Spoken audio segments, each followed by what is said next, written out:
Hello viewers, আসসালামু আলাইকুম। এখন বাইরে প্রচণ্ড গরম, আর এই গরমে ভিটামিনে ভরপুর টক ঝাল মিষ্টি রিফ্রেশিং পানীয় খেতে কার না মন চায়।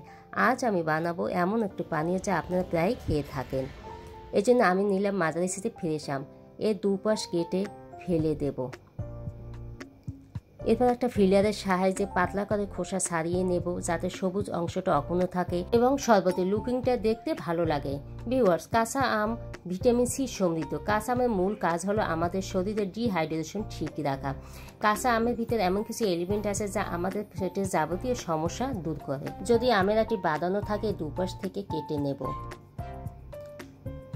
এবার চিকন পাশটা কেটে নেব, বাঁধানো আটি নেব না। এরপর আমি আমগুলো ছোট ছোট টুকরো করে কেটে নেব।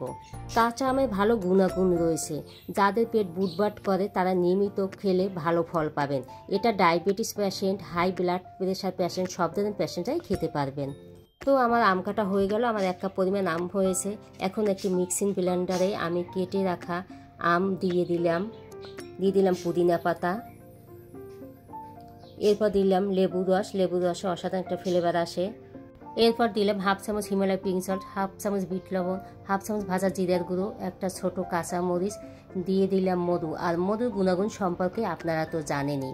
এরপর দিলাম 1 কাপ পানি। বেশি পানি দিলে আম মসৃণভাবে ব্লেন্ড হবে না। এবার সবগুলো উপকরণ আমি একসাথে প্রথমবারের মতো ব্লেন্ড করে নিব।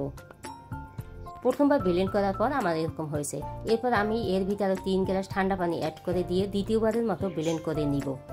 আমার ব্লেন্ড করা হয়ে গেছে। এখন আমি ছাদ করব।